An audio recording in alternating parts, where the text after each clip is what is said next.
Reggae Interviews. Word Sound Power.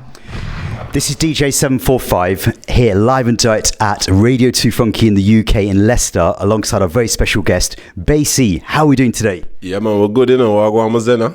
Everything's good, you know. I have to welcome you back to Leicester because I know this is a place that you visited at least a couple of times.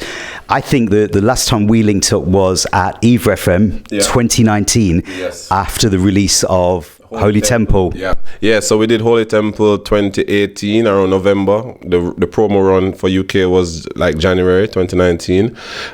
This new album that we're promoting now should have been dropped for the pandemic, during the time that the pandemic hit, so it got pushed back. And now we're here again in Leicester promoting the new project, King Bass.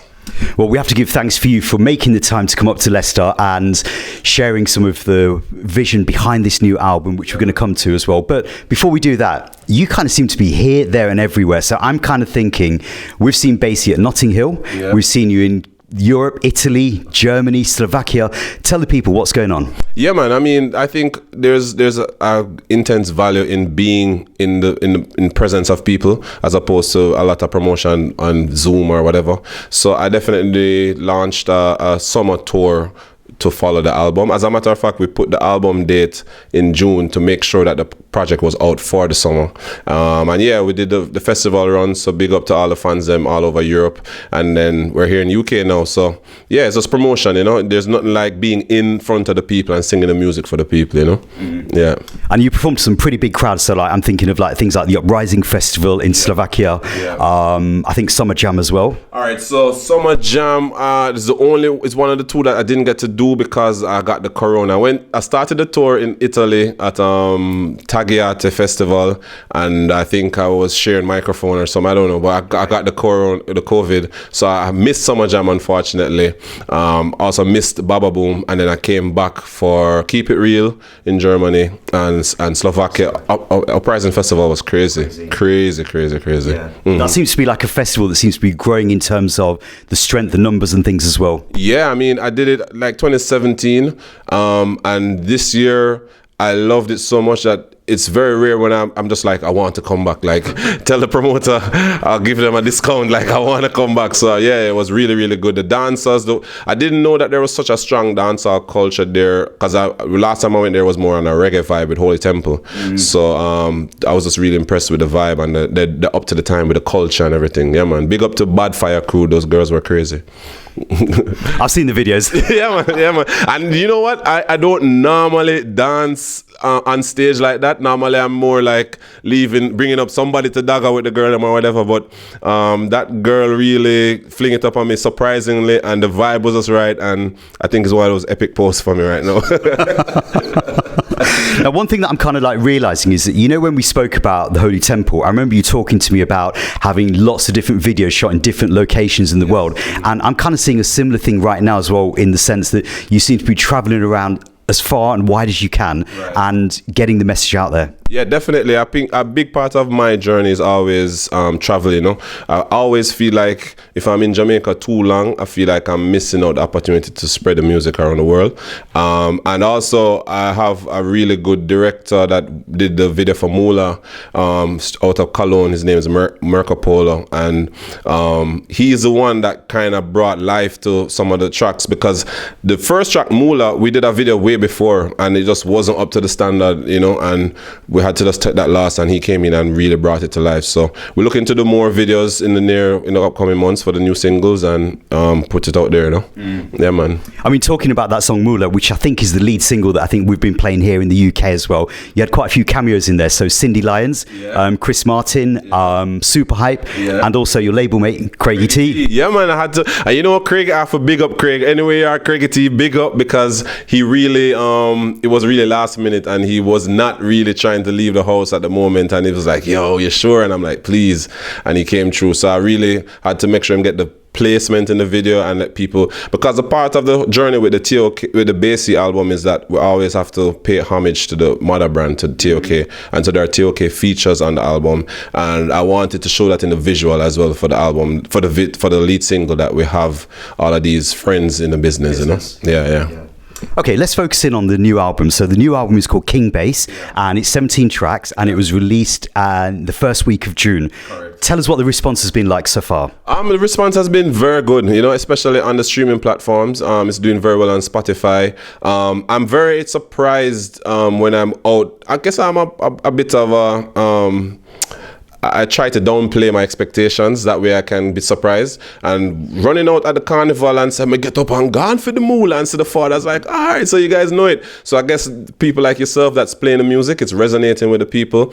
It's doing very well in Europe as well, Latin America and USA. And that's why I'm here now in UK to spread the word, you know what I mean? I mean, when I listen through to the album, it's a bit of a blend of traditional 90s dancehall, which is, I think, what the world is kind of crying out for. Right. But at the same time, there's influences of Afro, there's dancehall, trap and hip hop as well. Definitely. Was that intentional? Definitely, it's intentional because I don't like to get caught up in a box, So definitely the dancehall, 90s dancehall is, we can do that sleeping, but I don't want it to be like you put me in this box and like that's all that I can do, The dancehall trap, a lot of my colleagues from my time, they don't approve of the dancehall trap. They feel like the music is losing its authenticity. I differ. I believe that reggae birth or Jamaican birth, hip hop, dancehall, they're like cousins, and dancehall trap is just another derivative of both influences. And me personally, I grew up on hip hop just as much as dancehall. I was listening to Snoop as much as Bounty, you know what I mean? So for me, where it is now is very interesting, and I think it's timely for me to show that it is cool to link them together, but the production have to be on point and your content have to be palatable to a wider audience. So dancehall trap is on it. Afrobeats, of course, that goes without saying, that's the sound now, and I love it. And there's a little hip hop to it, gangster prayer. So there's all different influences, Bunji with a little Caribbean. There's all different influences, and I guess as a person that listens to all different kind of music, that's how it comes across, Yeah. You touched on the fact that there's a lot of people that are sort of like not really embracing dancehall trap. Right. Why do you think that is? Because I think that, the thing that I keep hearing week after week on social media, even on the radio, is that people are saying this is like diehard music fans. They're not feeling some of the rhythms that are coming out. What is it? Well, so there's a lot of different things. The production has to be on point. So if you're doing the beat has to be on point, the mixing, everything, the mastering.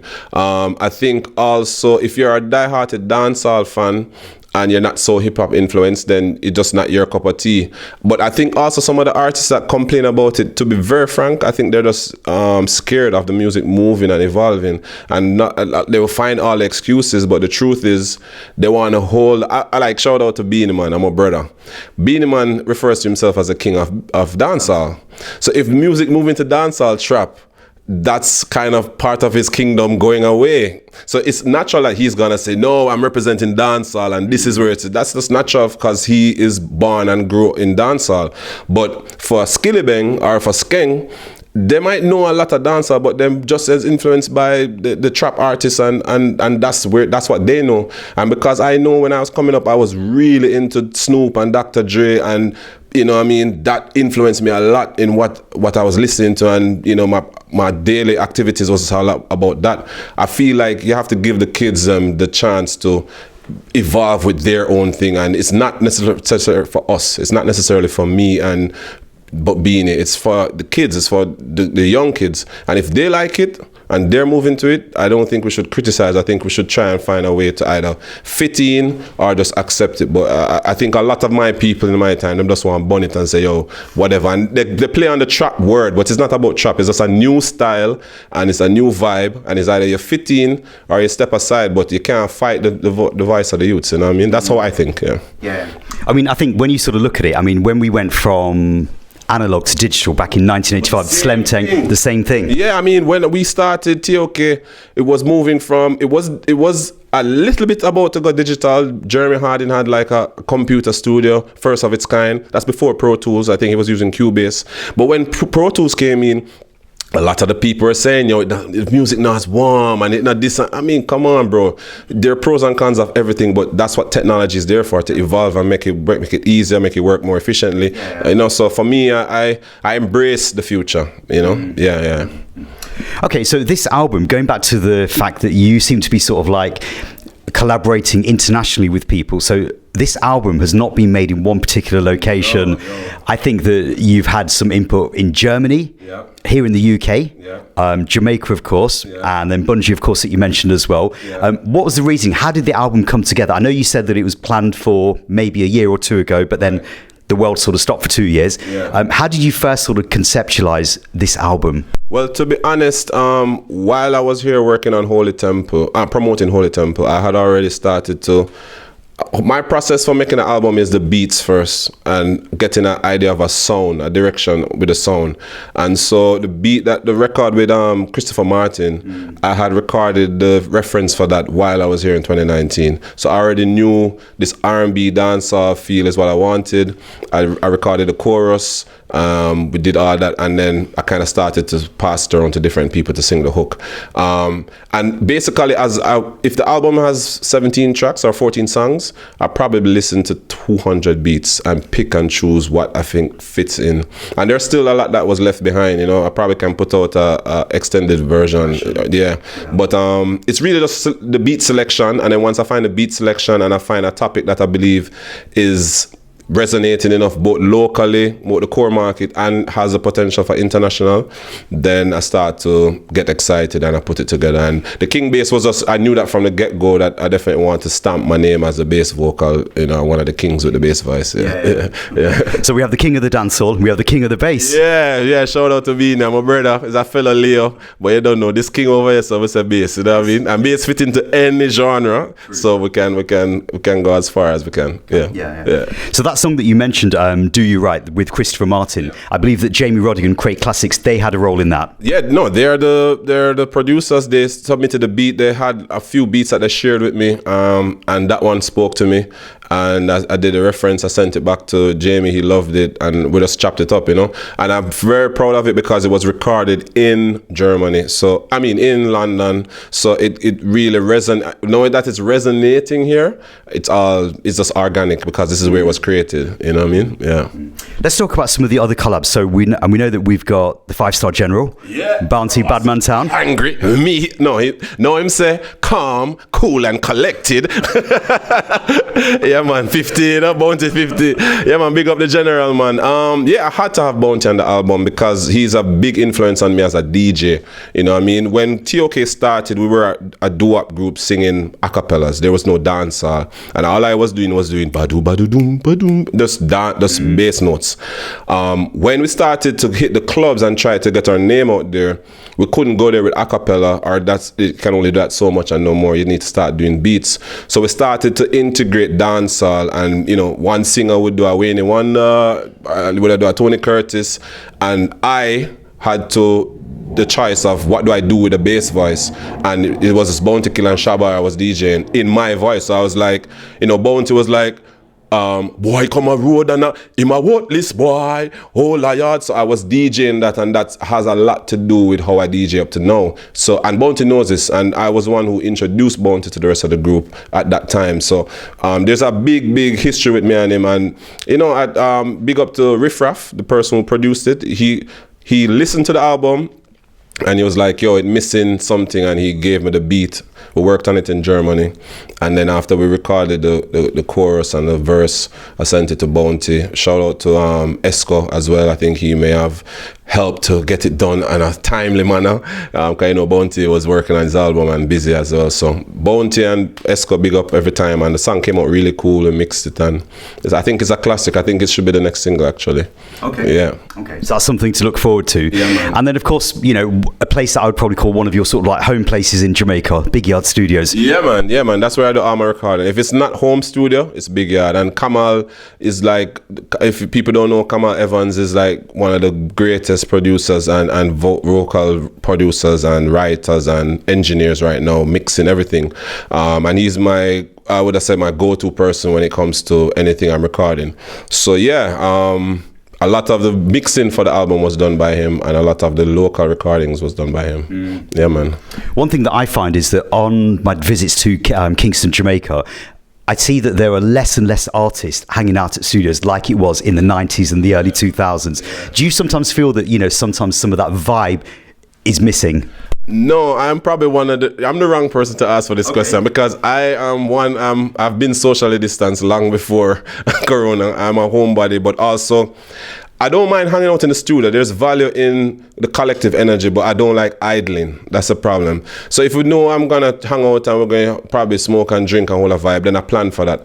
But I can't imagine going to the studio and just sitting down, no plan, no goal, just waiting on some producer to come. And I think that's more in the dub plate studios more than even the actual studios. So that I can't do. I'd rather be writing at home or work recording. I need to have a purpose. I don't just pop up at the studio just to hang out. But there is immense value in the collective energy once you're there, for sure. Yeah. And what about T.O.K then? So T.O.K are on the album as well, the single Tough Guy. I believe that Sud Sound System from Italy had a role in that. Yeah, man, I want to big up Sud Sound System, big up to Fabio because he did the production on it, on Tough Guy. So that was one that we were working on as well from back then, from Holy Temple time. He had sent the beat, I did a reference, and then I invited the guys to be on the project. And for me, both Y Pre and Tough Guy, the two T.O.K tracks, they're really part of the joy I have for this album because it's really nice to have my brothers on the project and not just on it like, okay, let me just do that for you, but really put their heart and time, fully. And I think this is how we will work moving forward. Like each of us need to put our 100% behind the next person, and then the mother brand will always get that love, you know what I mean? And you're still touring together, so you do shows together as well. So I know that the next big show that we have lined up is the beginning of December, the Welcome to Jamrock cruise. Yo, Welcome to Jamrock cruise is gonna be crazy. It's gonna be monumental because T.O.K is officially booked for it. We signed a contract. Big up to Damian Marley. It's official, and it's been a while since we have performed for. Funny enough, it's like a full circle because the first show that we did when we kind of went on this hiatus was, or not the first, the last show was the Welcome to Jamrock cruise 2016, and so I guess it's a right way for us to reintroduce ourselves to the core market by doing this show. So yeah, man, I'm super excited about it for December. Yeah, man. That should be a very epic show because I know we've got some of the legends like Burning Spear performing on that as well. Yeah, Shabba, Coco T, Taurus Riley, the Marley family. That's going to be a big thing. Yeah, it's going to be epic. I think every year it's epic, but I think especially because this might be the first one since the pandemic, I'm assuming. I think the love is gone. Like every event that's happening for this year, it's just people are just so happy to get out of the house and meeting people and socializing. Yeah. Let's focus on your own label now, Bomb Rush Records. So earlier, I think this year, you had the first female signing, Cindy Lyons. Okay, go on, man. Shout out to Cindy Lyons, super talented female artist signed to the label. She's also on the album. She's the only female feature on the album with a nice track called How Can I. We just dropped another single with her called Done, that's doing well on social and Spotify as well. It's part of my responsibility, I believe, is to create a portal for other acts to get out there, to be a platform for other acts, not just musically, but if they're writers, this new NFT space, we want to create it as a platform for people to come out on many different channels. And Cindy is really someone that I can tell people, like, just give her a listening ear and look at her because she's a star and she's going. It's like, I remember when some people came to me and said this artist and that artist. I wanted to choose the right female artist, and I think now we have the right female artist for the label, so people should look out for her. Definitely fashion model turned recording artist. Couldn't say it better. Fashion model turned recording artist, super talented, really great personality, and has a great future in front of her, in my opinion. Yeah, man. I mean, I feel that, you as an individual and as a collective of T.O.K, you've all achieved so much. I mean, I sort of think back and I think next year, 2023, will be 25 years since Eagles Cry came out. You've gone through being signed to VP Records for quite a few years, and now here you are as an independent artist. How does it feel to have that independence? It feels free, it feels liberating, these plays and these puns with independence, but really and truly, to have the ability to come to UK and to, take charge of my destiny is something that you don't have in the earlier stages of your career, especially if you're signed to a label, and you're not thinking about all the moving parts. So it's all being done for you, and you're very dependent on that label. And you also don't, I mean, depending on the label, you might not have transparency of everything that's happening, or you don't understand the business, and then you're wondering, how come I have all this success and it doesn't translate to the bank account, for instance. So for me, from the get-go entering the music, I'm more a student of the business more than anything else. I study, I have conversations, I learn, and I evolve as it changes.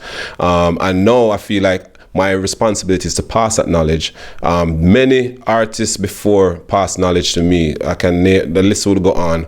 And so part of my responsibility is to pass that knowledge and to, at the same time, create a business platform that allows for me to monetarily gain from investing in these people.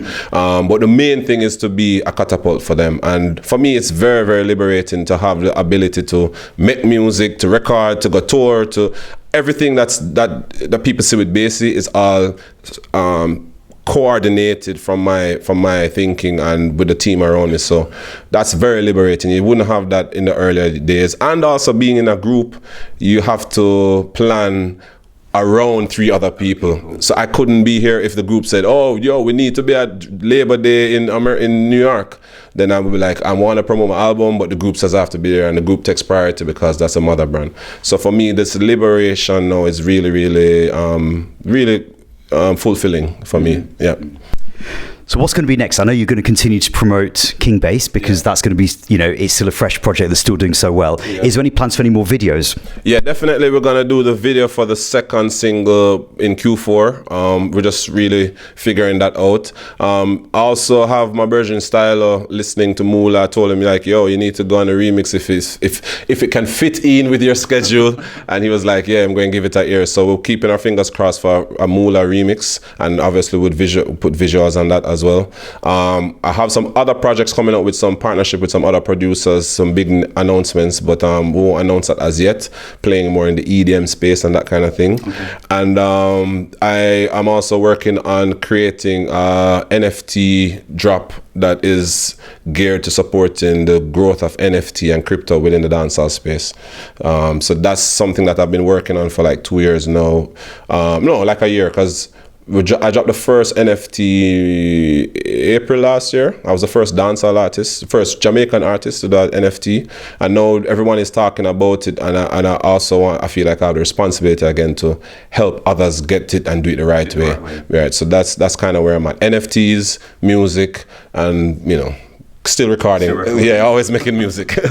Sounds like you're going to be busy then. Yeah, man, busier than Busy Signal. Look, Basie, I want to give thanks to you for spending a little bit of time talking to us here in Leicester. Yeah, I want to big up VJ and Attraction B as well that are in the building. And yeah, we're going to keep supporting you. Keep doing what you're doing because you're on the right path. Thank you so much for having me, bro. And I don't know what's the secret sauce for staying young, but I feel like we just did 2019 and I'm looking at the same person, so I don't know. But off air, you need to give me that secret. It's the water here. All right. I need some of that water. All right, respect, yeah? Bless up. Big up. Yeah, man. Reggae Interviews. Word, sound, power.